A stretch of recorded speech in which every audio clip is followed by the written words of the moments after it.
नमस्कार। प्राइम समाचारमा स्वागत छ। म दृष्टिवाणी धेताल र म संगीता कटुवाल। सुरु गरौँ अहिलेसम्मका प्रमुख समाचारबाट। रात्रिकालीन व्यवसाय र फिल्म हल बन्द गर्ने सरकारको निर्णय। सपिङ मलमा 25 र पार्टी प्यालेसमा 50 जनालाई मात्र प्रवेश। कलेज र ट्युसन सेन्टर पनि बन्द। कोरोना संक्रमण दरमा अत्यधिक वृद्धि। आज 36% पुग्यो। 5,000मा पुष्टि। सक्रिय संक्रमित 25,000। स्वास्थ्यकर्मी संक्रमित। सर्वसाधारणको लापरवाही। लेपोलेखको विषयमा सरकारले मुख खोल्यो। प्रमाणको आधारमा समस्या समाधान गर्नुपर्नेमा जोड। उच्च स्तरीय वार्ताका लागि ठोस पहल गर्न परराष्ट्रविदको सुझाव। करिब 5 महिनादेखि अवरुद्ध संघीय संसदका दुवै सदन अनिश्चित। महत्त्वपूर्ण विधेयक र समस्याबारे छलफल हुनै पाएन।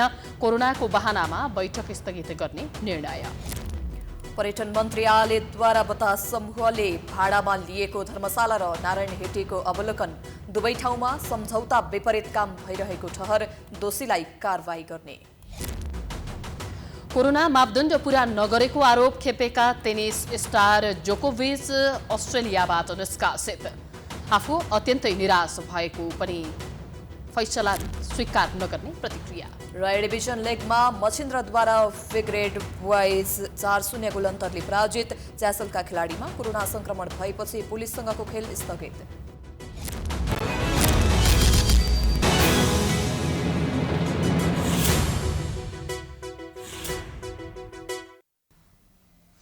अब समाचार विस्तारमा। सरकारले कोरोना महामारीको जोखिम नियन्त्रण तथा रोकथाम सम्बन्धी आदेश 2078 जारी गरेको छ। मन्त्री परिषदको गत पुस 30 गतेको बैठकबाट पारित आदेशका बारेमा सरकारले आज जानकारी दिएको हो। आदेशपछि विभिन्न राजनीतिक, धार्मिक, सामाजिक तथा अन्य गतिविधि सञ्चालनमा रोक समेत लगाइएको छ। एक रिपोर्ट। सरकारले सबै प्रकारका सभा, जुलुस, भेला लगायतका राजनैतिक गतिविधिमा माघ मसान्तसम्मका लागि प्रतिबन्ध लगाएको छ। त्यस्तै भौतिक रूपमा उपस्थित भएर गरिने गोष्ठी, सेमिनार, बैठक आदि सञ्चालन गर्दा जनस्वास्थ्यको मापदण्ड पालनालाई अनिवार्य बनाइएको छ। सरकारको आदेशअनुसार त्यस्ता बैठकहरूमा एन्टिजेन परीक्षणको रिपोर्ट नेगेटिभ आएका बढीमा 25 जना मात्रै सहभागी हुन पाउनेछन्। साथै माघ 7 गतेपछि खोप कार्ड देखाएर मात्रै त्यस्ता कार्यक्रमहरूमा सहभागी हुन पाउने व्यवस्था गरिएको छ। त्यस्तै सिनेमा हल, डान्स बार, दोहोरी, जिमखाना, फुटसल, पटके हाट बजार लगायतका भिडभाड हुने स्थानहरू सञ्चालनमा माघ 15 गतेसम्म पूर्ण रूपमा प्रतिबन्ध लगाइएको छ। यसका अतिरिक्त विद्यालय, विश्वविद्यालय र विभिन्न तालिम केन्द्रहरू भौतिक उपस्थितिमा सञ्चालन गर्न तथा सपिङ मल, डिपार्टमेन्ट स्टोर र अन्य प्रकारका पसलमा 25 जनाभन्दा बढी उपस्थित हुन नपाइने व्यवस्था गरिएको छ। पार्टी प्यालेसमा भने प्रशासनको अनुमतिपछि क्षमताको 1/3 वा बढीमा 50 जना मात्रै उपस्थित हुन सक्ने व्यवस्था गरिएको छ।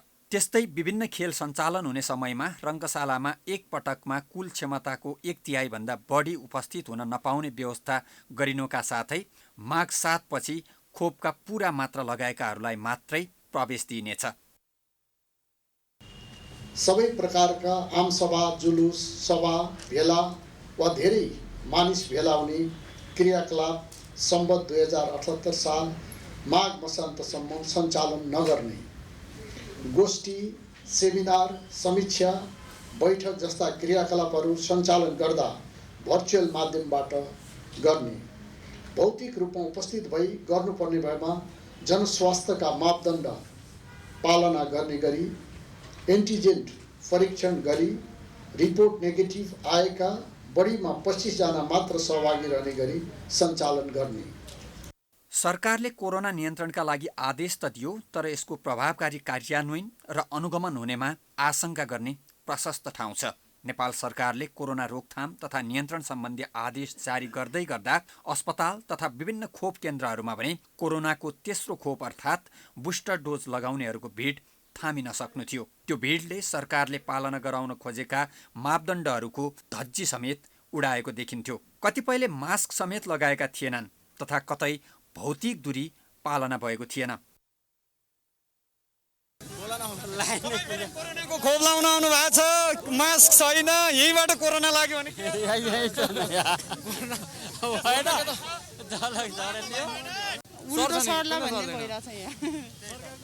सरकारको घोषणा एकातिर छ, सहर बजारमा देखिने भिडको वास्तविक चित्र अर्कै छ। यसबाटै प्रष्ट हुन्छ सरकार आदेश जारी गर्छ तर पालना गराउन ध्यान दिँदैन। पछिल्लो 24 घण्टामा थप 4,961 जनामा कोरोना भाइरस संक्रमण पुष्टि भएको छ। पछिल्लो समय कोभिड-19 को ओमिक्रोन भेरिएन्ट फैलिएसँगै देशभर संक्रमितको संख्या बढ्दै गएको छ। निकै संक्रामक भनिएको ओमिक्रोन फैलिएसँगै देशभर कोभिड-19 को जोखिम बढेको हो। आइतबार देशभर गरिएको 15,131 नमूना परीक्षणमा 4,961 जनामा कोरोना संक्रमण पुष्टि भएको हो। कुल परीक्षणको 36.1% संक्रमण पुष्टि भएको छ। देशभर पुष्टि भएका संक्रमित मध्ये काठमाडौँ उपत्यकामा मात्रै 3,347 जनामा भाइरसको संक्रमण पुष्टि भएको छ। त्यस्तै आइतबार कोरोना संक्रमणका कारण 3 जनाको मृत्यु भएको छ। यो सँगै नेपालमा कोरोना संक्रमणबाट मृत्यु हुनेको संख्या 11,620 पुगेको छ। कोरोना संक्रमण पश्चात 435 जना संक्रमण मुक्त भएका छन्। 12,562 वटा पीसीआर परीक्षणबाट 4,534 संक्रमण पुष्टि भएका छन् भने 2,569 वटा एन्टिजेन परीक्षण गर्दा 427 संक्रमण पुष्टि भएका छन् र कुल जम्मा 15,131 वटा परीक्षणमा 4,961 संक्रमण पुष्टि। आज 435 जना कोभिड-19 संक्रमणबाट मुक्त भई डिस्चार्ज हुनुभएको छ र आज 3 जनाले कोभिड-19 का कारण ज्यान गुमाउनु भएको छ। काठमाडौँ उपत्यकाभित्र भक्तपुरमा 328, ललितपुरमा 474 र काठमाडौँमा 2,545 गरी जम्मा 3,347 जना संक्रमण पुष्टि हुनुभएको छ। स्वास्थ्य तथा जनसङ्ख्या मन्त्रालयका अनुसार हाल देशभर सक्रिय संक्रमित बढेर 25,680 पुगेका छन्। उनीहरूमध्ये होम आइसोलेसनमा 24,584 र संस्थागत आइसोलेसनमा 1,096 जना रहेका छन्। अस्पतालमा उपचारमा रहेका मध्ये 122 जना आइसियु भेन्टिलेटरमा 29 जना रहेका छन्।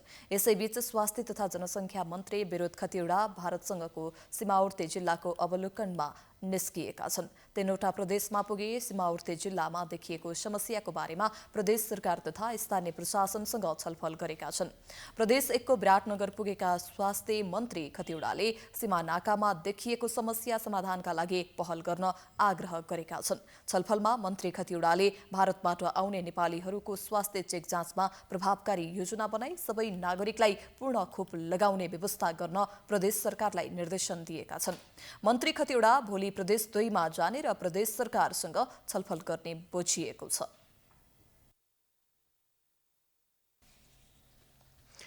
कोरोना भाइरसबाट ठूलै संख्यामा स्वास्थ्यकर्मी समेत संक्रमित हुन थालेसँगै स्वास्थ्य क्षेत्रमा जनशक्तिको अभाव हुन थालेको छ। हुन त सामान्य अवस्थामा समेत अस्पतालमा दक्ष जनशक्तिको अभाव नै रहेको पाइन्छ। तर त्यसमाथि कोरोना संक्रमितको संख्या अचाक्लैसँग बढ्दै जानु तथा त्यसबाट स्वास्थ्यकर्मी समेत अछुतो रहन नसक्दा स्वास्थ्य सेवा प्रभावित हुने जोखिम बढेको छ। एक रिपोर्ट। कोरोना महामारीको दोस्रो लहरमा अस्पतालहरूमा अक्सिजन र बेड अभाव हुँदा सर्वसाधारणले निकै शास्ति भोग्नु परेको थियो। अहिले अस्पतालहरूमा अक्सिजनको प्रशस्त जोहो छ, तर चिकित्सक र नर्स मात्र नभएर अक्सिजन सप्लाई गर्ने कर्मचारीदेखि एम्बुलेन्स चलाउने चालक समेत संक्रमित बनेका छन्। पछिल्ला दिनमा राजधानीका ठूला अस्पतालमा ठूलो संख्यामा स्वास्थ्यकर्मी तथा कर्मचारी कोरोना संक्रमित हुँदा स्वास्थ्य सेवा नै प्रभावित हुन थालेको छ। त्रिवी शिक्षण अस्पताल महाराजगञ्जमा चिकित्सक सहित 150 स्वास्थ्यकर्मी संक्रमित भइसकेको निर्देशक डाक्टर दिनेश काफ्लेले जानकारी दिएका छन्। 8 शय्याको मेडिकल आइसियुका सबै कर्मचारी संक्रमित भएपछि त्यो वार्ड नै बन्द गरिएको छ। संक्रमितको संख्या बढ्दै गए नन कोभिड बिरामीको उपचार प्रभावित हुन सक्ने काफ्ले बताउँछन्। अब च्यालेन्ज भनेको यसपालि लास्ट टाइम जस्तो अक्सिजनहरूको कमी भएर हामीलाई गाह्रो भएको थियो, त्यस्तो नभएर यसपालि चाहिँ म्यान पावरको हुन आयो। अब म्यान पावरको किन आयो भन्दाखेरि हस्पिटल एडमिसन हुने रेट चाहिँ त्यति छैन। एडमिसन हुनुभएको बिरामी कस्तो हो भने यहाँ अरू कारणले गर्दा आउनुभएको थियो, टेस्ट गर्दाखेरि पोजिटिभ देखिनु भयो। त्यसले गर्दाखेरि उहाँलाई कोभिडमा सार्नु पर्यो। कोभिडमा सार्दाखेरि उहाँहरूले स्टाफहरूलाई इन्फेक्टेड गरिदिनु हो, त्यसपछि उहाँहरूको बिस्तारै कम गर्दाखेरि यसपालिको फरक खालको समस्या पर्यो। यसपालि अहिलेसम्म वीर अस्पतालमा चिकित्सक सहित 48 जना स्वास्थ्यकर्मीमा कोरोना संक्रमण पुष्टि भइसकेको छ। अझै कोरोनासँग मिल्दाजुल्दा लक्षण भएका काम गरिरहेका प्रशस्त स्वास्थ्यकर्मीहरू भेटिन्छन्। यसरी अस्पतालहरूमा ठूलो मात्रामा संक्रमित हुन थालेसँगै अन्य स्वास्थ्यकर्मीलाई कामको चाप बढेको छ। शुक्रराज ट्रपिकल तथा सर्वरोग अस्पतालमा चिकित्सक सहित 7 स्वास्थ्यकर्मी कोरोना संक्रमित भएका छन्। यो अस्पतालमा समेत सेवा प्रभावित भइसकेको छ। भित्र आन्तरिक रूपमा कार्यरत कर्मचारीहरूमा पनि पोजिटिभ रेट चाहिँ बढ्दै गएको छ भनौँ, अथवा उहाँहरू पनि पोजिटिभ हुनुभएको छ। अहिले 7 जना पोजिटिभ हुनुहुन्छ। तर अब कस्तो छ भने उहाँहरू सबैजना धेरैजसो चाहिँ माइल्ड सिम्टम सिभियर नभएको हुनुभएको हुनाले यदि अप्ठ्यारो पऱ्यो भने बस्ने, होइन भने चाहिँ उहाँहरूले नै ड्युटी गर्ने। कोभिडकै उपचार गर्न चाहिँ कोभिड सङ्क्रमित भए पनि उपचार गर्न मिल्ने भएको हुनाले उहाँहरूलाई चाहिँ ड्युटीमा राख्न सकिन्छ भन्ने लाइनबाट पनि हामी छलफल गरिरहेछौँ। उता बलम्बु स्थित सशस्त्र प्रहरी अस्पतालको अवस्था पनि विकराल छ। कोरोना महामारीको 2टा लहरमा संक्रमितको उपचारमा खटिएको अस्पताल र स्वास्थ्यकर्मी कोरोनाबाट संक्रमित हुँदा कोभिड र नन कोभिडका बिरामीलाई ठूलो असर पर्ने देखिन्छ। करारका रूपमा विभिन्न अस्पतालमा खटाइएका स्वास्थ्यकर्मीको करार अवधि बढाइएको स्वास्थ्य तथा जनसङ्ख्या मन्त्रालयले जनाएको छ। तर महामारीका लागि भनेर जनशक्ति थप गर्न असमर्थ रहेको मन्त्रालयका सहप्रवक्ता डाक्टर समीर कुमार अधिकारी स्वीकार्छन्। जनशक्तिहरू हामीले करारमा लिने, विभिन्न अस्पतालहरूको समन्वय गरेर त्यो समन्वयको सञ्जालहरू सिर्जना गरेर त्यसबाट थप पर्ने जनशक्तिहरूको व्यवस्थापन गर्ने काम गरेका छौँ र अरू आवश्यक पर्ने जनशक्तिहरू करारमा थप राखेर उहाँहरूको करारहरू थप म्यादहरू थपेर उहाँहरूलाई प्रोत्साहन गरेर काम गर्ने वातावरण सिर्जना गरेर त्यो व्यवस्थापन गरिएको छ। अब नयाँ स्वास्थ्यकर्मी एकैचोटि धेरै तयार गरेर एकैचोटि धेरैका लागि थायी रूपमै त्यसरी दरबन्दी सिर्जना गरेर व्यवस्थापन गर्न सक्ने कुरा त महामारीको लागि तत्काल हुने कुरा हुँदैन। सबैभन्दा पहिला खोपको 2 मात्रा लगाएका स्वास्थ्यकर्मी नै धमाधम संक्रमित हुन थालेसँगै खोपको प्रभावकारितामा कमी आएको प्रश्न हुन्छ। यस अगाडि नै 2 मात्रा खोप लगाएका धेरै व्यक्ति अहिले संक्रमित भएका छन्। त्यसैले 2 मात्रा खोप लगाएका नागरिक समेत अहिले संक्रमणको जोखिममा छन्। विगत 2 वर्षदेखि फैलिएको कोरोना भाइरसमध्ये नयाँ भेरिएन्ट ओमिक्रोनले नेपालमा बढी प्रभावित गरेको पाइएको छ। सरकारले पनि कोरोना भाइरसबाट बच्न स्वास्थ्य मापदण्ड अपनाउन आग्रह गरेको छ। तर यातायात क्षेत्रमा भने स्वास्थ्य मापदण्ड पालना नै भएको छैन। एक रिपोर्ट। पछिल्लो समयमा कोरोना भाइरसको नयाँ भेरिएन्ट ओमिक्रोन विश्वभरि द्रुत गतिमा फैलिरहेको छ। सरकारले बनाएको स्वास्थ्य मापदण्ड अनुरूप नै सवारी साधन चलाउनु पर्ने र टिकट काउन्टरमा तथा बसमा मास्क, सेनिटाइजर लगायतका स्वास्थ्य मापदण्डको कडा रूपमा पालना गर्नुपर्ने भए पनि यातायात क्षेत्रमा भने भद्रगोल देखिन्छ। स्वास्थ्य सुरक्षा सम्बन्धी जनचेतना जगाउन दिनभरि गङ्गबु बस पार्क क्षेत्रमा माइकिङ पनि गरिएको छ। तर कुनै पनि पक्षले आफ्नो स्वास्थ्य र सुरक्षामा ध्यान दिएको पाइँदैन। बस चालकदेखि यात्रु समेत बस पार्कमा भद्रगोल तरिकाले आउने गरेका छन्। बस पार्क परिसरमा आउनुहुने सम्पूर्ण महानुभावहरूले उचित रूपमा अनिवार्य मास्कको प्रयोग गर्नुपर्ने, कम्तीमा 2 मिटरको भौतिक दूरी कायम गर्नुपर्ने, 3 बस पार्क खाताभित्र अनावश्यक भिडभाड गर्न तथा गराउन नपाइने, 4 टिकट काउन्टर खातामा भौतिक दूरी कायम गर्न बनाइएको गोलो घेराभित्र रही टिकट काट्नुपर्ने र 5 यात्रुवर्गले नगद कारोबार गर्नु अघि र पछि टिकट काउन्टर बाहिर रहेको सेनिटाइजरको अनिवार्य रूपमा प्रयोग गर्नुहुन हार्दिक अनुरोध गरिन्छ। गङ्गबु बस पार्क व्यवस्थापक नक्कु बहुद्देश्य प्राणी। काठमाडौँ उपत्यकाभित्र चलाउने बस चालक हुन् या काठमाडौँ उपत्यका बाहिरका लागि सवारी चलाउने बस चालक, कसैले पनि स्वास्थ्य मापदण्डको पालना गरेको पाइँदैन। बस व्यवसायी पनि संवेदनशील भएको पाइँदैन। कसैले पनि आफ्नो स्वास्थ्यको बारेमा आफै सचेत हुनुपर्नेछ। सरकारले स्मार्ट लकडाउन गरिसकेको हुँदा अब स्थानीय प्रशासनले जस्तो निर्णय गर्छ त्यही अनुरूप चल्ने व्यवसायीको तर्क छ। यात्रुलाई कसरी सुरक्षित यात्रा गराउन सकिन्छ भनेर सबै पक्षसँग छलफल गरेपछि मात्रै निर्णय गर्ने यातायात व्यवस्था विभागको भनाइ छ। त्योभन्दा बढी चाहिँ अझ यो गम्भीर हुँदै गयो भने स्थानीय प्रशासनले अब स्मार्ट लकडाउन गर्न पाउने गरेर सिसिएमसीबाट डिसिजन भइसकेको अवस्थामा चाहिँ अब स्थानीय प्रशासनले जे चाहिँ किसिमको निर्णय गर्छ हामीले त्यही अनुसारले यातायात व्यवसायीहरूसँग त्यो निर्णय कम्युनिकेट गरेर यसलाई सकेसम्म सुरक्षित तपाईँहरूले यातायात चाहिँ प्रणाली सुचारू राख्नको निमित्त आवश्यक पर्ने सम्पूर्ण प्रबन्धहरू गर्छौँ। यात्राका लागि सङ्गम थलो, गङ्गोबु बस पार्क लगायतका स्थानमा सरकारले तोकेको स्वास्थ्य मापदण्डको पालना भएको देखिँदैन। कुनै पनि यात्रुले यात्रा गर्दा होस् या काउन्टरमा टिकट लिन जाँदा होस्, यात्रु र चालकले सेनिटाइजर बोक्ने गरेको देखिँदैन। मास्क लगाएर आउने र मास्क नलगाई आउने सबैले टिकट काट्ने काउन्टरमा निर्बाध प्रवेश गर्ने गरेको छ। स्वास्थ्य मापदण्ड सम्बन्धी नियम यातायात क्षेत्रमा लागू भएको पाइँदैन। यस्तो महामारीका बेला आफ्नो स्वास्थ्यको ख्याल आफै गर्नुपर्छ, अन्यथा जुनसुकै बेला महामारीले विकराल रूप लिन सक्छ। भिडभाड त अहिले अलिकति अगाडि थियो, अहिले भिडभाड कमै छ त यता सम्झाउने हो भन्ने हो होइन, त्योभन्दा के गर्न सकिन्छ अन्त होइन, सबैलाई जनचेतना फैलाउने हो गर्ने हो, त्यो भन्दा पनि अब एक दुईजना नमान्ने नगर्ने त अलग कुरा हुन्छ नि त। गङ्गोबु बस पार्क त एक उदाहरण मात्र हो। यस्तो समस्या काठमाडौँ उपत्यकाका हरेकतिर एकनास छ। पछिल्लो समयमा हरेक क्षेत्रमा भएको भिडभाडले गर्दा कोरोना भाइरस दिन प्रतिदिन उग्र गतिमा फैलिँदै गएको छ। अहिले हामी आफैले आफ्नो स्वास्थ्यको ख्याल गर्नु पनि हाम्रो कर्तव्य हो, नत्र भने भाइरसको संक्रमणले भयावह रूप लिने अवस्था नआउला भन्न सकिन्न। प्राइम एसटीका लागि क्यामेरामा अर्जुन भण्डारीका साथ सावित्री जोशी, काठमाडौँ। नेपालको पश्चिमी सीमामा भारतले फेरि चीनसँग जोड्ने सडक निर्माण गरेको तथा यो विषयले कूटनीतिक भन्दा पनि राजनीतिक रङ्ग लिन थालेसँगै नेपाल भारत सम्बन्धमा फेरि चिसोपना आएको छ। विभिन्न राजनीतिक दलले यो मुद्दामा वक्तव्यबाजी गर्न थालेपछि भारतले छलफलका लागि दुई देशको संयन्त्र मार्फत अगाडि बढ्न आग्रह गरेको छ। भारतको वक्तव्य आएको भोलिपल्टै नेपालले पनि जवाफ फर्काएको छ। दुवै पक्षबाट समस्या समाधानका लागि मिलेर अघि बढ्नुपर्ने आशय व्यक्त गरिएको छ। एक रिपोर्ट। भारतले नेपाली भूमिबाट चीनसँग जोड्ने सडक बनाएसँगै फेरि भारतसँगको सम्बन्ध पेचिलो बन्न थालेको छ। भौगोलिक अवस्था तथा सामरिक आर्थिक रूपमा समेत कमजोर भएका कारण बेला बेलामा छिमेकीका सामु निरीह देखिने गर्छौं। महाकालीको मुहान नै परिवर्तन हुँदा मात्र होइन, नेपाली भूभागलाई आफ्नो नक्सामा समावेश गर्दा समेत नेपालका राजनीतिक दलले व्यक्तिगत र दलगत फाइदाका लागि मात्र यो मुद्दालाई उचाले। उता संसदबाटै पारित भएर कागज उतारिएको नक्सा अनुसार भूमि फिर्ता लिन नेपालबाट कहिल्यै कूटनीतिक पहल भएन। यही अवस्थामा अहिले फेरि लिपुलेक क्षेत्रमा भारत सडक बनाइरहेको भन्ने विषय पेचिलो बन्दै गएको छ। केही दिन अघि भारतका प्रधानमन्त्री नरेन्द्र मोदीले लिपुलेकमा सडक बनिरहेको जानकारी गराएपछि नेपालमा त्यसको बहस सुरु भएको हो।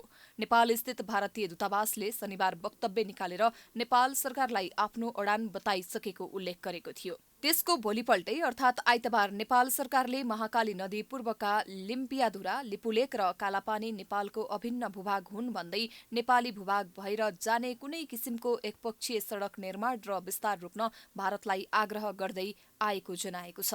सरकारका प्रवक्ता ज्ञानेन्द्र बहादुर कार्कीले दुई देश बीचको सीमा समस्याको समाधान कूटनीतिक माध्यमबाट गर्न सरकार प्रतिबद्ध रहेको बताए।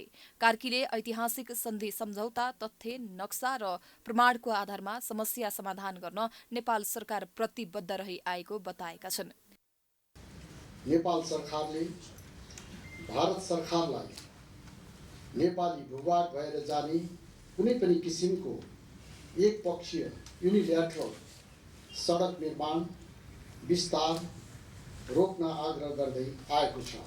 दुई देश बीचको सीमा समस्याको समाधान ऐतिहासिक सन्धि सम्झौता, तथ्य, नक्सा र प्रमाणको आधारमा कूटनैतिक माध्यमबाट गर्न नेपाल सरकार प्रतिबद्ध रहिआएको छ। सीमा जस्तो गम्भीर विषयमा कूटनीतिक पहल मार्फत समस्याको समाधान खोज्नुभन्दा पनि सामान्य वक्तव्य र टिक्का टिप्पणी मात्रै हुने गरेको छ। भारतीय रक्षा मन्त्री राजनाथ सिंहले केही अगाडि नेपालसँग शिर झुकाउन तयार रहेको तर सम्बन्ध बिगार्न नचाहेको अभिव्यक्तिको भाव अनुसार सरकारले कूटनीतिक पहल नचाल्दा अहिले सम्बन्धमा तिक्तता आएको परराष्ट्रविद निश्चलनाथ पाण्डे बताउँछन्। किन चुक्यौँ भन्दाखेरि चाहिँ हामीले चाहिँ नि प्रचारबाजी बढी गर्छौँ, सन्देशहरू बढी प्रवाह गर्दछौँ, विज्ञप्तिहरू बढी निकाल्दछौँ। अब झन् चुनाव आउन थालेपछि अब चुनावी भाषणहरूमा पनि यो कुराहरू उठाउँछौँ। त्यसपछि हाम्रो चाहिँ कहाँ चुक्छ भन्दाखेरि चाहिँ भारतले आज जुन जारी गरेको छ वक्तव्य त्यसमा पनि उसले जोड दिएको छ हाम्रो द्विपक्षीय संयन्त्र त छ नि। अर्का परराष्ट्रविद विजयकान्त कर्ण विश्वका अधिकांश छिमेकी मुलुकबीच सीमा विवाद हुने बताउँदै यस्ता विषयलाई दुई देशबीच विद्यमान संयन्त्र मार्फत कूटनीतिक निकास खोज्नुपर्ने तर्क गर्छन्। सबैभन्दा महत्त्वपूर्ण कुरो के छ भने ऋषिजी, हामीले हाम्रो सम्बन्धलाई सडकबाट निर्धारित गर्न खोज्छौँ।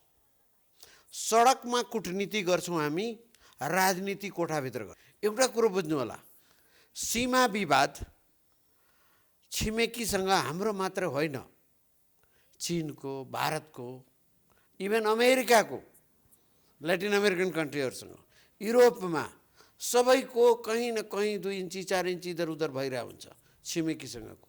तर त्यसको समाधानको अन्तर्राष्ट्रिय नर्म्सहरूमा छन्। त्यसमा कूटनीतिक तरिका सबैभन्दा राम्रो। नेपाल भारत सम्बन्धमा देखिएको तिक्तता मेटाउन दुई देशबीच व्याप्त संयन्त्र मार्फत नै हल खोज्नुपर्ने अवस्था छ।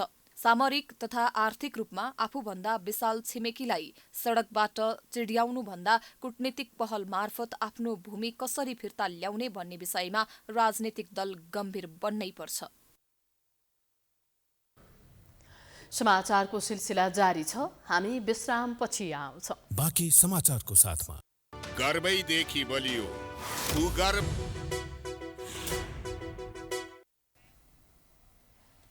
विश्रामपछि स्वागत छ। अब बाँकी समाचार। संघीय संसदका दुवै सदन राष्ट्रिय सभा र प्रतिनिधि सभाका बैठक गत भदौ 24 गतेदेखि पूर्ण रूपमा सञ्चालनमा आउन सकेका छैनन्। प्रमुख प्रतिपक्षी नेकपा एमालेको निरन्तर अवरोधका कारण सरकारले पेलेरै बजेट सहित केही विधेयक पारित गरे पनि मुलुकको प्रतिष्ठासँग जोडिएका विषयमा छलफल हुन सकेका छैनन्। प्रतिपक्षी मनाएर संसदलाई सुचारू गर्न सरकार असफल भइरहेको अवस्थामा कोरोना महामारी संसदको बैठक स्थगित गर्ने अर्को बहाना बनेको छ। एक रिपोर्ट। सरकारसँग संघीय संसदलाई दिने बिजनेसको कमी छैन, तर निरन्तर संसद अवरुद्ध पार्दै आएको प्रमुख प्रतिपक्षी दल नेकपा एमालेलाई मनाएर महत्त्वपूर्ण विषयहरूलाई किनारा लगाउनुपर्ने कुरामा सरकारले समेत अरुचि देखाइरहेको छ। विवादित एमसीसी सम्झौता अहिले सबैभन्दा चर्चाको विषय छ। सत्तारूढ गठबन्धनमा रहेका दलहरूको समेत विरोध रहेको एमसीसी सम्झौता संसदबाट पारित गराउनुपर्ने बाध्यतामा सरकार छ, तर विपक्षीले संसद अवरुद्ध गरिदिँदा सरकारलाई केही हाई सन्चो पनि भएको छ। यो सम्झौता संसदबाट पारित गराउने विषयमा सत्ता गठबन्धनमा रहेका नेकपा माओवादी केन्द्र, एकीकृत समाजवादी र राष्ट्रिय जनमोर्चाको असहमति छ। प्रमुख प्रतिपक्षीको साथ नपाएको खण्डमा यो सम्झौता संसदले पारित गर्न सक्दैन। एमालेको साथ पाएको खण्डमा समेत सम्झौता पारित भएसँगै गठबन्धनमा भाँजो पर्नेछ। यस्तो अवस्थामा अमेरिकालाई केही समय चुप लगाउन भए पनि प्रधानमन्त्री शेरबहादुर देउबाको समेत संसद अवरुद्ध होस् भन्ने चाहना रहेको उनी निकटका नेताहरू बताउँछन्। एकपटक केपी शर्मा ओलीसँग भेटेका प्रधानमन्त्री देउबाले त्यो संवादलाई निरन्तरता दिएर संसद सुचारू गर्न फेरि प्रयास गरेका छैनन्। उता कानुन न्याय तथा संसदीय मामिला मन्त्री दिलेन्द्र प्रसाद बडु एमालेको असहयोगका कारण सदन अगाडि बढ्न नसकेको दावी गर्छन्। साथै उनी एमालेले आफै अदालतमा दायर गरेको विचाराधीन मुद्दालाई संसद प्रवेश गराउन नमिल्ने तर्क समेत गर्छन्। एमाले निरन्तर सुनाउनुभन्दा एक दिन सुनाउँदा पुग्ने विषयहरू थिए, बरु त्यसको जवाब संसदमा खोज्ने हो उहाँहरूले। र त्यसका अतिरिक्त सम्मानित सभामुखले पनि त्यस विषयको जवाब पटक पटक दिइरहनु भएको छ।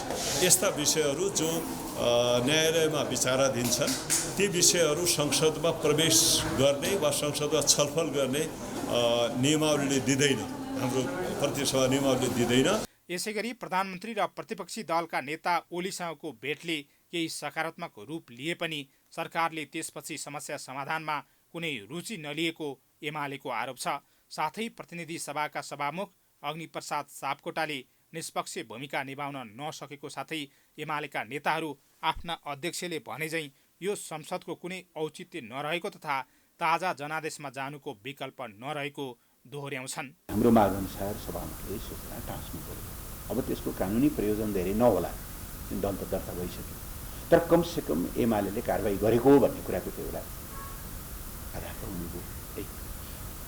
त्यसो गर्न सक्नु होइन। अर्को विकल्प उहाँले सार्वजनिक रूपमा क्षमा याचना गर्नुहोस्, वास्तवमा मैले जे गरेँ त्यो मुलुकको संविधान र कानुन सम्मत गरिनँ, मैले मेरा कामले चाहिँ एउटा दल विभाजित हुने दुःखद स्थिति सृजना भयो, म क्षमा चाहन्छु भन्नु पऱ्यो। होइन, दुइटै काम गर्न सक्नुहुन्न भने उहाँले छोडिदिनु पऱ्यो।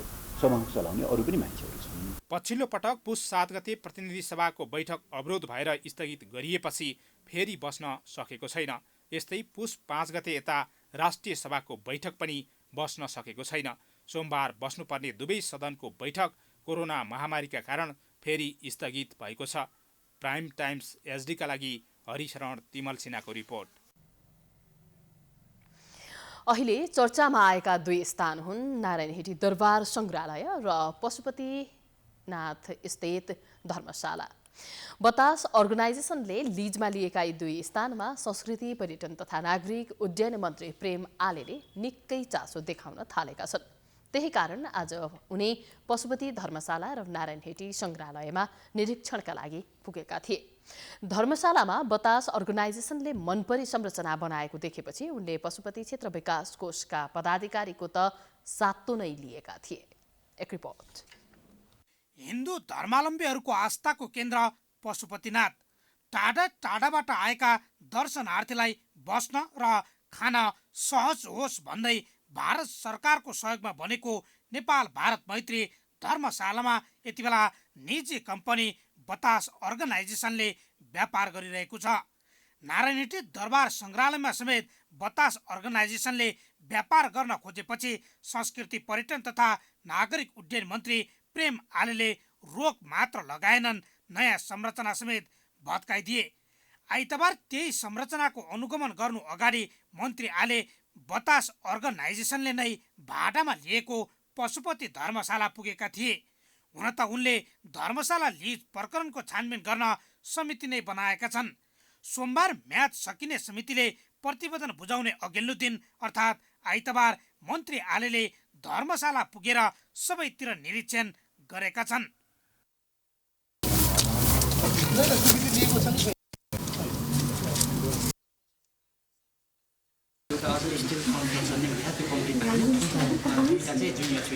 त्यो बजेट चाहिँ हाम्रो 92 लाख रुपियाँ काम चाहिँ 54 लाख असार मसन्तमा होला।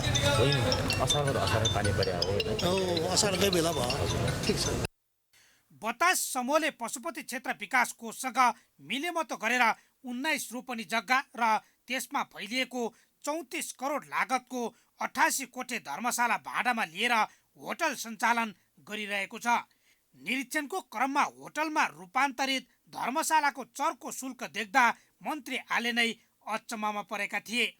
साथै त्यही होटलमा बतास फाउन्डेसनको निजी कार्यालय, अधिवक्ताको कार्यालयदेखि बतास समूहकै भिजेन्ट गाडीको सोरुम समेत स्थापना गरिएको छ।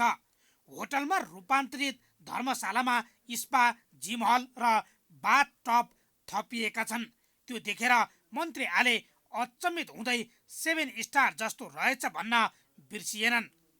यहाँ चाहिँ आउने तीर्थालुहरूको लागि सस्तो सुलभ मूल्यमा उनीहरूले बस्न पाउन्। नेपालका नागरिक, भारतका नागरिक लगायत विभिन्न देशका नागरिकहरूले सस्तो सुलभ मूल्यमा यहाँ बस्न पाउँ भन्ने हिसाबले यो बनेको हो। तर यहाँ यसो हेर्दाखेरि 5500 का पनि शानदार छ, आलिशान छैन। एउटै कोठामा 2टा बेड, एउटा सुत्यो भने 5500, 2टा सुत्यो भने 1100 को दरले चाहिँ उठाउने यहाँ मैले देखेँ। 11,000 उठाउने गरी यो बनाइएको रहेछ। यो त यसको पुरै चाहिने जुन चाहिने धर्मशालाको रूप हुनु पर्थ्यो त्यो नभएर यो त एकदम आधुनिक 7 स्टारको हाराहारीमा मैले यहाँ पाएँ। धर्मशालामा बतासलाई प्रयोग गर्न अनुमति नदिएको क्षेत्रमा पनि संरचना निर्माण गरिएको छ। धर्मशाला नाम दिएर सञ्चालित होटलमा शुल्क पनि महँगै छ। एक जनाले एक रात बसेको 1000 देखि 5500 र 2 जना बस्दा 11000 शुल्क तोकिएको छ। धर्मशालामा बस्दा ग्राहकले भ्याट र अन्य सेवा शुल्क समेत तिर्नुपर्छ। मुलुकको कानुन अनुसार धर्मशाला यस्ता करबाट मुक्त हुन्छन्। सोमबार छानबिन समितिले प्रतिवेदन बुझाएपछि सबै सत्य तथ्य बाहिर ल्याउने मन्त्री आलेले बताएका छन्। आइतबार नै मन्त्री आलेले नारायणहिटी संग्रहालय पुगेर बतास कम्पनीले बनाउन खोजेको संरचनाको निरीक्षण गरेका छन्। निरीक्षणका क्रममा मन्त्री आलेले कफी सपको बहानामा नाचगान र मदिरापानसम्मका लागि तयार गरिएको देखिएको बताए। कफी सपका लागि मात्रै अनुमति दिएको अभिव्यक्ति दिएका योगेश भट्टराईलाई एकपल्ट आएर अवलोकन गर्न आलेले सुझाव समेत दिएका छन्। अझै यहाँ आए पनि उहाँले कपी सबै देख्नुहुन्छ, फेरि पछाडिको संरचना उहाँ देख्नुहुन्न क्या, आँखामा चाहिँ अलिकति उहाँको चाहिँ अलि उ परेछ, के भन्छ त्यसलाई, फुला परेको भन्दा चाहिँ मिल्दैन होइन, उहाँ देख्नुहुन्न, उहाँले यति मात्रै देख्नुहुन्छ क्याप्टनले। एकचोटि उहाँलाई पनि तपाईँले पूर्व मन्त्रीलाई यहाँ आएर अवलोकन गर्नको लागि भन्नुहोस् न। धर्मशाला मात्रै होइन, पशुपति क्षेत्र विकास कोषको मनोमानीले पशुपति क्षेत्र पनि अस्तव्यस्त बनेको छ। पुरातात्विक नामै परिवर्तन गर्ने, भत्किएका सम्पदाको नाममा कङ्क्रिटको संरचना तयार गर्ने कार्यले कोषलाई बेला बेलामा विवादमा तान्ने गरेको छ। स्थानीय सम्पदा संरक्षण अभियन्ताहरू पनि यसको विरोधमा छन्, तर कोषलाई भने यसको कुनै मतलब छैन। आखिर किन? पूर्व संस्कृति पर्यटन तथा नागरिक उड्डयन मन्त्री योगेश भट्टराई र वर्तमान पर्यटन मन्त्री प्रेम आले बीचको आरोप प्रत्यारोप अहिले उत्कर्षमा पुगेको छ। पूर्व मन्त्री भट्टराईले मन्त्री आलेसँग आफ्नो कुनै लडाईँ नभएको र मन्त्री आले मन्त्रीको पदमा रहेर पद अनुसारको आफ्नो स्थानमा चुप लागेर बस्न चुनौती दिएका छन्। आले भने भट्टराईलाई हात हतियार किनबेच गरेको भनेर गम्भीर आरोप लगाएका छन्। एक रिपोर्ट। नारायण हिटी प्रकरणमा छानबिन अगाडि बढेपछि पूर्व मन्त्री र बहालवाला मन्त्रीबीच आरोप प्रत्यारोप चलेको हो। भट्टराईले देशका समग्र विमानस्थल र अन्तर्राष्ट्रिय विमानस्थल आफ्नो पालामा सुधार गरेको दाबी गरेका छन् भने यसैगरी मन्त्री आलेले अहिले आफूले सुधार गरेको दाबी गरेका छन्। यसैगरी मन्त्री आलेले नारायण हिटी प्रकरणमा पूर्व मन्त्री भट्टराई नै दोषी रहेको आरोप लगाएका छन्। मन्त्रीको आदेश नभई कर्मचारीले कुनै काम गर्न नसक्ने उनले प्रश्न पारेका छन्। मन्त्री आलेले त पूर्व मन्त्री भट्टराईलाई राज्य पक्ष र तत्कालीन माओवादी सशस्त्र द्वन्द्व चर्केका बेला हात हतियार तथा खर खजानाको तस्करी गरेको आरोप लगाएका छन्। मन्त्री आलेले भट्टराईलाई खर खजाना बेचेर काठमाडौँमा घर बनाएको समेत आरोप लगाएका छन्। त उहाँको विषयमा मैले के सुने थाहा छ तपाईँलाई? जुन बेलामा द्वन्द्व चर्किराखेको थियो, माओवादी साथीहरू चाहिँ भूमिगत हुनुहुन्थ्यो, सेना र माओवादीको बिचमा वार भइराखेको थियो, त्यो बेलामा उहाँ खर खजानासहित उहाँले चाहिँ 2 नम्बरी गर्नुहुन्थ्यो। उहाँ त ताप्लेजुङबाट लुरु लुरु आएको त हो नि काठमाडौँमा, त्यही खर खजाना बेचेर उहाँले काठमाडौँमा घर बनाउनु भएको छ। पूर्व मन्त्री भट्टराईले पनि आफू एमालेको राजनीतिमा अघि बढिरहँदा मन्त्री आले तस्करीमा रहेको समेत आरोप लगाएका छन्। म खुइलिने, म काठ तस्कर गरेर आएको राजनीतिमा? कसैले काठ तस्करी गरेर त होइन, नेपालका हरियो वनहरू चाहिँ इन्डियातिर तस्करी गरेर त म त यहाँ पञ्चायत विरुद्ध लड्दै थिएँ। म काठ तस्कर गरेर आएको हुँ, गिटी बालुवाको तस्करी गरेर आएको हुँ। भट्टराईले मन्त्री आलेलाई मन्त्री जस्तो व्यक्तिले विदेश जाँदा दोहा एयरपोर्टबाट रक्सी ल्याएको भन्ने आरोप समेत लगाएका छन्। म त्यस्तो ढोगी मान्छे होइन कि बाहिर एउटा गर्ने अर्को भित्र अर्को गर्ने होइन। म त्यस्तो मन्त्री होइन कि म भिआइपीबाट एयरपोर्टमा प्लेन चढ्न जाने र भिआइपीबाट फर्केर आउँदाखेरि 10 बोतल रक्सी लिएर आउने, अनि अर्को कसैले 2 बोतल 3 बोतल रक्सी ल्यायो भने ऊ माथि झम्टिने, त्यो मन्त्री होइन म। म तपाईँलाई चुनौतीका साथ भन्छु, पर्यटन मन्त्रीजी लन्डनबाट फर्किँदाखेरिको त्यहाँ चाहिँ सिसिटिभीको फुटेज चेक गर्नुहोस्, के लिएर आएको छ, मिडियामा आएको छ। मन्त्री आलेले भने आफू रक्सी त परको कुरा, वाइन पनि नखाने भएकाले घडी र रक्सी विदेशबाट नल्याएको भन्दै प्राइम एचडी टेलिभिजनको कार्यक्रम जनता जान्न चाहन्छन्मा ऋषि धमलासँग पटक पटक सफाई दिएका छन्। रोलेक्स घडी म उहाँलाई चुनौती दिन चाहन्छु, प्रमाणित गरेर देखाउनु। मैले एउटा घडी पनि ल्याएको छैन रोलेक्स। उहाँको त्यो चाहिने त्यो झुट्टा आरोप हो एउटा कुरा। अनि अर्को जो रक्सीको कुरा उहाँले गर्नुभएको छ, जब म रक्सी नै खाँदैन, रक्सीको कुरा त छोड्नुहोस्, म वाइन समेत खाँदैन, त्यो मिथ्या आरोप हो कि उहाँको त्यो आक्रोश व्यक्त गर्नुभयो उहाँले। पूर्व मन्त्री र बहलवाला मन्त्रीबीचको आरोप प्रत्यारोप र पोल खोला खोलले नारायण हिटी प्रकरणमा गल्ती भएको हो भन्ने त प्रश्न भएको छ। तर बहलवाला मन्त्रीले कारबाही गर्छन् कि सस्तो लोकप्रियताका लागि मात्र बोल्छन् भन्ने पनि जिज्ञासा उत्पन्न भएको छ। बन्दै गरेको गौतम बुद्ध अन्तर्राष्ट्रिय क्रिकेट रङ्गशाला निर्माणमा भ्रष्टाचार भएको भन्दै धुर्मुस सुन्तली फाउन्डेसन विरुद्ध अख्तियारमा उजुरी परेको छ। अख्तियार दुरुपयोग अनुसन्धान आयोगका अनुसार रङ्गशाला निर्माणका क्रममा भ्रष्टाचार भएको भन्दै फाउन्डेसन विरुद्ध इमेल मार्फत उजुरी प्राप्त भएको तथा त्यसलाई दर्ता समेत गरिएको छ। उजुरीमा फाउन्डेसनले विभिन्न दात्री निकायको सहयोग, विदेशमा रहेका नेपालीहरूको सहयोग तथा सरकारी संयन्त्रको रकम समेतको सहयोगमा बन्दै गरेको रङ्गशालामा खर्च भए बराबरको काम नगरेको, भ्रष्टाचार भएको दावी गरिएको छ। धुर्मुस सुन्तली फाउन्डेसनले बनाउने भनेको रङ्गशालामा हालसम्म 54 करोड रुपैयाँ भन्दा बढी खर्च भइसकेपछि निर्माण कार्य चाहिँ रोकिएको छ। करिब 3 अर्ब लागतमा बनाउने भनिएको रङ्गशालामा अनुमान गरिए अनुसारको सहयोग प्राप्त नभएको र आफूहरूलाई 17 करोड ऋण लागिसकेको भन्दै फाउन्डेसनले स्वामित्व ग्रहण गरिदिन भरतपुर महानगरपालिकालाई आग्रह समेत गरेको थियो। भरतपुर महानगरपालिकाले स्वामित्व ग्रहण गर्न भौतिक प्रगति र आर्थिक प्रतिवेदनका लागि शहरी विकास मन्त्रालय र नेपाल चार्टर अकाउन्टेन्टलाई आग्रह गरेको थियो।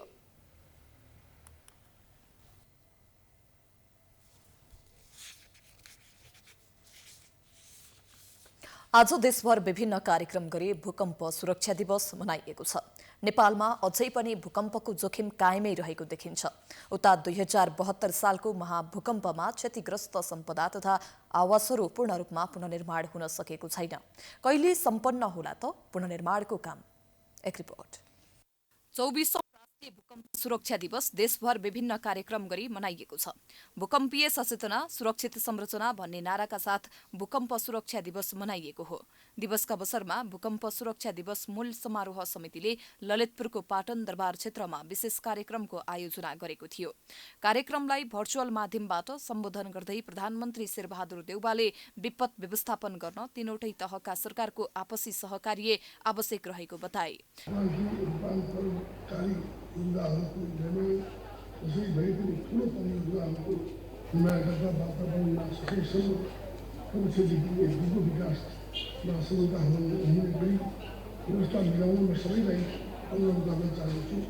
कार्यक्रममा गृहमन्त्री बालकृष्ण खाँटले भूकम्पको क्षतिलाई न्यूनीकरण गर्नका साथै कुनै पनि प्राकृतिक प्रकोपबाट नागरिकको ज्यान नगुमोस् भन्नेमा सरकार सचेत रहेको बताए। युवा साथीहरू, प्रतिनिधि साथीहरू, तपाईहरू सुरक्षित रहनुहोस् र तपाईहरूको सुस्वास्थ्य राम्रो भइदियोस् र सबै नागरिकलाई सुस्वास्थ्य राख्न सकियोस् भन्ने हार्दिक प्रतिबद्धता व्यक्त गर्दै यो अब भूकम्पको क्षतिलाई पनि हामीले कसरी न्यूनीकरण गर्ने त्यसमा पनि हाम्रो प्रतिबद्धता छ।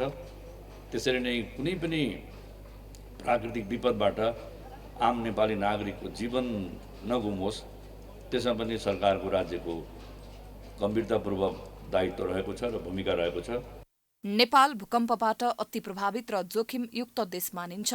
हाल नेपाल जोखिमका हिसाबले 11औं स्थानमा रहेको छ। नेपाल तिब्बतियन र इन्डियन प्लेटको बीचमा पर्ने भएकाले नेपाल भूकम्पको अत्याधिक जोखिममा रहेको मानिन्छ। यसैले हामी पूर्व तयारीमा रहन जरुरी रहेको भूकम्प मापन केन्द्रका प्रमुख मेनका झाको भनाइ छ। एउटा प्राकृतिक भनौँ न, प्राकृतिक नेचुरल प्रोसेस हो यो चाहिँ। कन्टिनेन्टल ड्रिफ्ट भन्छौँ कि हामीले प्लेटहरू मुभ हुने, त्यसले गर्दा चाहिँ कन्टिन्युस प्रोसेस भएकोले चाहिँ यहाँ चाहिँ स्ट्रेस धेरै एक्युमुलेट हुन्छ। स्ट्रेस एक्युमुलेट भएपछि रकले थेक्न नसकेपछि रप्चर, दरार उत्पन्न हुन्छ, जसले गर्दा भूकम्प जाने हो। त्यो भएर यो एकदम नियमित प्रक्रिया हो र हामी कहाँ भूकम्प जान्छ नै भनेर हामीले चाहिँ मेन्टली प्रिपेयर गर्न अवस्था हुन्छ सधैँको। हालसम्मको इतिहास हेर्दा नेपालमा हरेक 70 देखि 80 वर्षको अन्तरालमा भूकम्प जाने गरेको पाइन्छ। हालसम्मलाई 2072 साल वैशाख 12 गतेको भूकम्पलाई सर्वाधिक ठूलो र धेरै मानवीय तथा भौतिक क्षति गराउने भूकम्प मानिन्छ। हालसम्म पनि उक्त भूकम्पबाट क्षतिग्रस्त सम्पदाहरू पूर्ण रूपमा पुनर्निर्माण हुन सकेको छैन। 5 वर्षे कार्यकाल पूरा गरेसँगै खारेज भएको राष्ट्रिय पुनर्निर्माण प्राधिकरणले 85% मात्र पुनर्निर्माणको काम गरेको छ। यो कार्य चाहिँ हाम्रो राष्ट्रिय पुनर्निर्माण प्राधिकरणको ऐनमा टेकेर निर्देशक समितिले निर्णय गरेको छ र म्याद हाम्रो चैत्र 26 सम्म तोकिएको छ। त्यो समयभित्र सम्पन्न गर्नका लागि हामी लागि परेका छौँ। हाम्रो सम्पूर्ण 31 जिल्लामा प्राविधिक साथीहरू खटिरहनु भएको अवस्था छ। हरेक वर्ष माघ 2 गते राष्ट्रिय भूकम्प सुरक्षा दिवस मनाउने गरिन्छ। देशमा भूकम्पीय जोखिम न्यूनीकरण तथा पूर्व तयारीका विषयमा विगतका प्रयास तथा अनुभवहरू आदान प्रदान गर्दै नयाँ प्रविधि र उपायहरूको प्रभावकारी कार्यान्वयनका लागि प्रतिबद्धता जनाउने उद्देश्यले 2055 सालदेखि गृह मन्त्रालयको संयोजकत्वमा नेपाल सरकारले हरेक वर्ष माघ 2 गतेलाई राष्ट्रिय भूकम्प सुरक्षा दिवसको रूपमा मनाउँदै आएको छ। प्राइम टाइम्स एसडीका लागि क्यामेरामा आशिष खनालका साथमा दीक्षा गौतम, काठमाडौँ। समाचारको सिलसिला अझै जारी छ। हामी विश्रामपछि आउँछौँ। बाँकी समाचारको साथमा गर्वैदेखि बलियो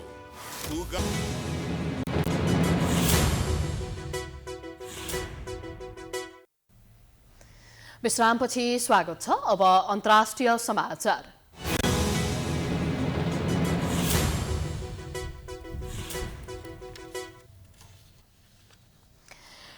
टेनिस स्टार नोभाक जोकोभिचले दोस्रो पटक भिजा खारेज गर्ने निर्णय विरुद्धको कानुनी चुनौती हारेपछि अस्ट्रेलियन ओपनमा प्रतिस्पर्धा नगरी अस्ट्रेलिया छाडेका छन्।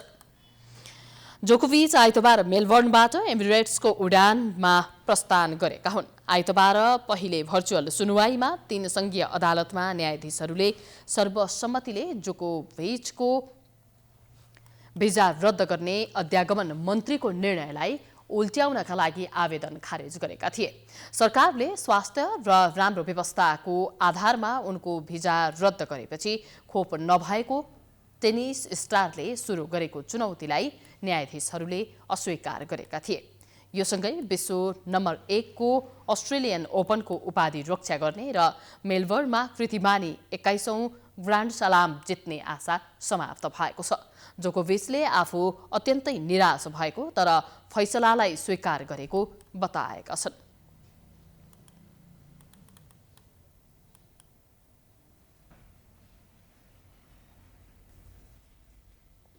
अब खेलकुद समाचार।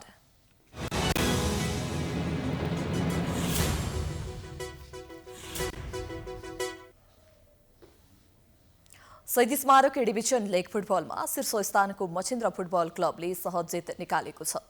आइतबार भएको खेलमा मछिन्द्रले बेग्रेड बोइज क्लबलाई 4-0 गोल अन्तरले हराएको हो। मछिन्द्रलाई जित दिलाउन बेमल खर्ती मगरले 2 गोल गरे। यस्तै रेजिन सुब्बा र अभिषेक रेचालले 1-1 गोल गरे। त्रिपुरेश्वर स्थित दशरथ रङ्गशालामा बेग्रेडले पहिलो हाफमा मछिन्द्रलाई गोल रहित बराबरीमा रोकेको थियो। खेलको 56औं मिनेटमा बेमलले गोल गर्दै मछिन्द्रलाई 1-0 गोलको अग्रता दिलाए। खेलको 62औं मिनेटमा बेमलले व्यक्तिगत दोस्रो गोल गर्दै मछिन्द्रलाई 2-0 को अग्रता दिलाए। खेलको 84औं मिनेटमा रेजिनले गोल गर्दै मछिन्द्रलाई 3-0 को अग्रता दिलाए। खेलको 86औं मिनेटमा मछिन्द्रका अभिषेक रेजालले गोल गरेका थिए तर अफसाइड देखिएपछि उनको गोलले मान्यता पाएन। त्यसपछि खेलको इन्जुरी समयमा अभिषेकले गोल गर्दै मछिन्द्रलाई 4-0 गोलको जित दिलाए। यस जितसँगै मछिन्द्रले 9 खेलमा 23 अङ्क जोडेको छ। शीर्ष स्थानको मछिन्द्रले लेगमा 4 अङ्कको अग्रता समेत बनाएको छ। दोस्रो स्थानको मनाङ मर्स्याङधीको 19 अङ्क रहेको छ। बेग्रेड 9 खेलमा 6 अङ्क जोडेर 12औं स्थानमा रहेको छ। यस्तै आइतबार हुने भनिएको नेपाल पुलिस क्लब र च्यासल युथ क्लब बीचको हुने खेल स्थगित भएको छ। च्यासलका खेलाडीमा कोभिड-19 को संक्रमण देखिएपछि खेल स्थगित गरिएको अखिल नेपाल फुटबल संघ एन्फाले जनाएको छ। च्यासलका 19 खेलाडीमा कोरोना संक्रमण पुष्टि भएको एन्फाले जनाएको छ। स्थगित खेलको मिति पछि तय गरिने एन्फाले जनाएको छ।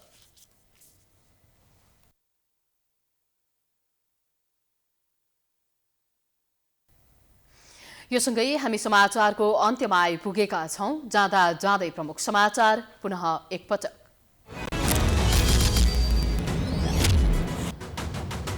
रात्रिकालीन व्यवसाय फिल्म हल बन्द गर्ने सरकारको निर्णय। सपिङ मलमा 25 र पार्टी प्यालेसमा 50 जनालाई मात्र प्रवेश। कलेज र ट्युसन सेन्टर पनि बन्द। कोरोना संक्रमण दरमा अत्याधिक वृद्धि। आज 36% पुग्यो। 5000 मा पुष्टि। सक्रिय संक्रमित 25,000। स्वास्थ्यकर्मी संक्रमित। सर्वसाधारणको लापरवाही। लिपुलेखको विषयमा सरकारले मुख खोल्यो। प्रमाणको आधारमा समस्या समाधान गर्नुपर्नेमा जोड। उच्च स्तरीय वार्ताका लागि ठोस पहल गर्न परराष्ट्रविदको सुझाव। करिब 5 महिनादेखि अवरुद्ध संघीय संसदका दुवै सदन अनिश्चित। महत्त्वपूर्ण विधेयक र समस्याबारे छलफल हुन पाएन। कोरोनाको बहानामा बैठक स्थगित गर्ने निर्णय। पर्यटन मन्त्री आलेद्वारा बतास समूहले भाडामा लिएको धर्मशाला र नारायण हिटीको अवलोकन। दुवै ठाउँमा सम्झौता विपरीत काम भइरहेको ठहर। दोषीलाई कारबाही गर्ने। कोरोना मापदण्ड पूरा नगरेको आरोप खेपेका टेनिस स्टार जोकोभिच अस्ट्रेलियाबाट निष्कासित। आफू अत्यन्तै निराश भए पनि फैसलालाई स्वीकार गर्ने प्रतिक्रिया। र ए डिभिजन लिगमा मछिन्द्रद्वारा ब्रिगेड बोइज 4-0 गोल अन्तरले पराजित। च्यासलका खेलाडीमा कोरोना संक्रमण भएपछि पुलिससँगको खेल स्थगित। समाचार अहिलेलाई सकियो। यसपछिको प्रस्तुति जनता जान्न चाहन्छन् ऋषि धमलाको साथमा हेर्न सक्नुहुनेछ। हेर्दै गर्नुहोला प्राइम टाइम्स एचडी। नमस्कार।